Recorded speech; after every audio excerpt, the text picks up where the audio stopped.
Quelles sont tes racines et tes fondations? Mes racines, je viens de la Provence déjà, donc une région qui est pas à côté. Euh, donc pour moi, je viens de la terre.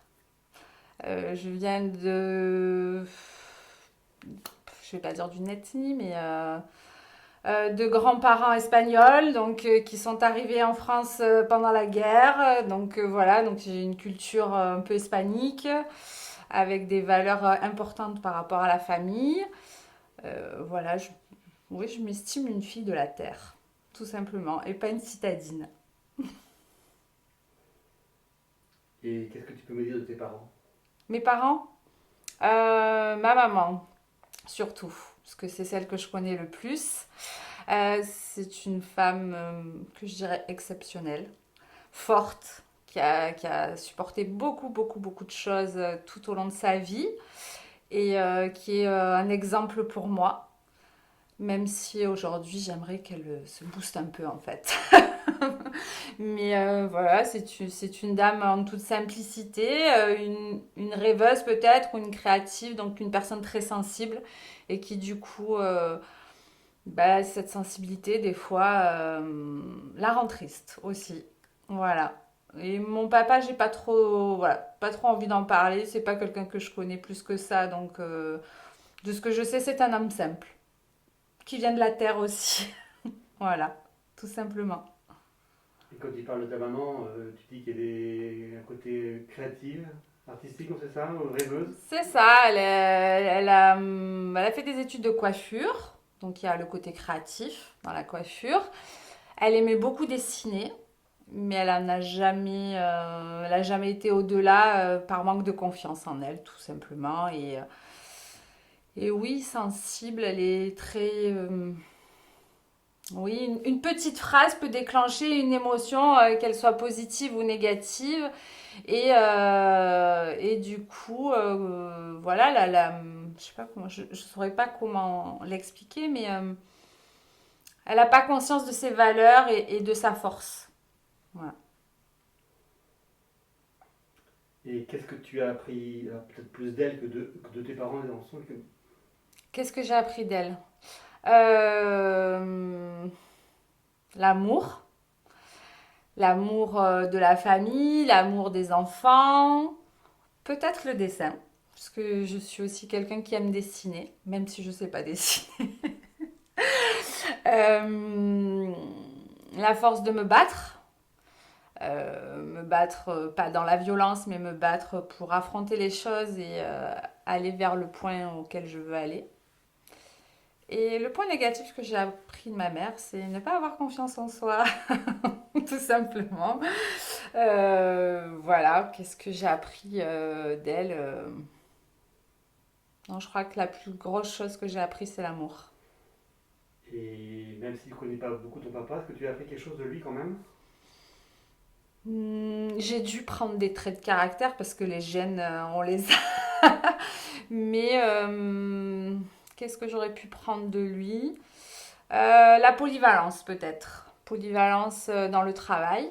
Savoir retomber sur ses pattes à chaque fois qu'on change de travail, qu'on doit changer de voie. Ou, voilà. Je pense que ça doit venir de lui. Euh, je pense en tous les cas. Et le goût pour chiner. Voilà, j'aime bien chiner de temps en temps. Pas tout le temps, mais j'aime bien. Et puis mon métier s'y prête, donc voilà. Après, peut-être le physique, j'en sais rien. Quel enfant tu étais? Quel enfant j'étais? Ah, faudrait poser la question à ma mère. Quel enfant j'étais? Alors, d'après elle, des fois un peu espiègle, mais assez gentille, a priori. Euh, J'avais une certaine joie de vivre. Et voilà, après j'étais une petite fille toute simple. Il n'y avait rien de transcendant. Tu as des frères et sœurs? Ah oui, j'en ai beaucoup. Alors, est-ce que tu peux m'en parler de tes... Oui, alors j'ai une petite sœur qui est plus grande que moi, mais elle est petite, qui est donc la fille de ma maman, puisqu'on est issus de familles recomposées chez nous. C'est une grande créative, pareil, une femme hyper forte, dont je suis très fière. Et elle a un seul problème, et c'est le problème commun, c'est son manque de confiance en elle. Voilà. Et le dessin. Le dessin, puisqu'elle, elle est plutôt styliste. Donc voilà, et je suis vraiment, vraiment, vraiment fière d'elle. C'est voilà, c'est une battante qui, pareil, a vécu des choses pas très simples et qui en vit encore, mais elle a toujours le sourire, elle a toujours, voilà, toujours envie de combattre. Donc voilà, ça c'est ma petite sœur. Et après j'ai plein de petits frères, de petites sœurs, ou grands frères et grandes sœurs, je sais pas. Du côté de mon papa, alors je les connais pas tous, je sais juste qu'il y en a un peu aux quatre coins du globe. Voilà. Non, après, bah, de ceux que je connais, j'ai un grand frère qui est restaurateur. J'ai une sœur qui est fleuriste. J'ai un autre frère qui aime la nature. Voilà, je pense que notre point commun, c'est vraiment bah, la terre. C'est ce que je disais tout à l'heure. On est issus de ce milieu-là et c'est, je dirais, le point commun qu'on a ensemble. Et tu as des rapports avec, alors avec ta sœur, j'imagine que oui, mais avec... Oui. Avec ma sœur, oui. Oui, oui. et quel rapport tu as avec elle et avec les autres en fait? Avec ma sœur, alors, quand on dit famille recomposée, normalement on dit demi-frère, demi-sœur. Nous, il n'y a pas de ça. Ça n'existe pas ce mot-là. Il n'y a pas de demi. On n'a pas un demi-sang ou un demi-cœur. Donc on est vraiment des sœurs à part entière. La vie a fait qu'on s'est perdu à un moment donné dans notre vie. Alors on ne s'est pas perdu de vue parce qu'on a toujours été en contact, mais on se fréquentait pas trop. Et depuis quelques années, on se retrouve et là, on vit en fait nos instants de vraies sœurs où on partage nos secrets, nos angoisses, nos coups de cœur, nos coups de gueule. Voilà, des vrais moments de complicité. Donc ça, c'est vraiment que du bonheur pour moi. J'ai l'impression d'avoir eu droit à une renaissance de relations sœur-sœur. Voilà. Et avec les autres, avec mon grand frère, c'est quelqu'un que je cherche désespérément à rencontrer un jour dans ma vie et à lui parler voilà, de vive voix. Euh, j'ai réussi à le rencontrer sans qu'il le sache, en me mettant à la terrasse de son café à Paris lors d'une visite professionnelle. Voilà, ça a été beaucoup d'émotions pour moi. Et à la fois, c'était la chance pour moi de lui parler de vive voix. Et d'un autre côté, je me suis dit que c'était ni l'endroit ni le lieu et que je pouvais pas faire ça. Donc j'ai laissé un petit mot. Et voilà. Et depuis, je n'ai pas de nouvelles. Donc c'est peut-être quelqu'un avec qui je n'aurai jamais de relation. Sûrement même. Mais en tous les cas, c'est quelqu'un qui fait malgré tout partie de mon pulse. Et donc pour moi, c'est une pièce manquante. Voilà. Après, j'ai une autre sœur que j'ai rencontré il y a 10 ans maintenant, via Facebook. Voilà, on retrouve des fois des frères et sœurs via Facebook, comme ça, ils apparaissent. Et donc ça a été notre premier contact. Et puis elle était de Nantes, elle est arrivée donc par avion quelques jours après, on s'est rencontrés. Et voilà, on a appris à se découvrir, on a fait un petit bout de chemin ensemble, et puis ben, voilà, nos chemins se sont plus ou moins séparés, mais voilà, elle sait que je suis là, je sais qu'elle est là, et après ainsi va la vie. Et pareil pour mon autre frère, qu'est-ce que je l'ai rencontré lui? Ben, c'est le premier que j'ai rencontré, c'est le plus petit, enfin le plus petit, il est malgré tout plus grand que moi, mais c'est le plus petit. Je l'ai rencontré en tout premier il y a des années, je devais avoir 14 ans peut-être, je sais plus. Et là, ça a été un peu plus compliqué parce que lui parlait de demi-frère et de demi-sœur. Et ça, pour moi, c'est pas possible. On ne peut pas parler comme ça. Donc, ça a été, voilà, ça a touché ma sensibilité et ça nous a empêché de créer de vrais liens de frères et sœurs. Chose qu'il regrette, parce que je le sais, qu'il regrette beaucoup. Mais du coup, moi aussi, j'ai évolué et voilà. Mais ce qui n'empêche que, voilà, si demain il avait quoi que ce soit, je serais là. Mais après, voilà, on a chacun pris nos routes.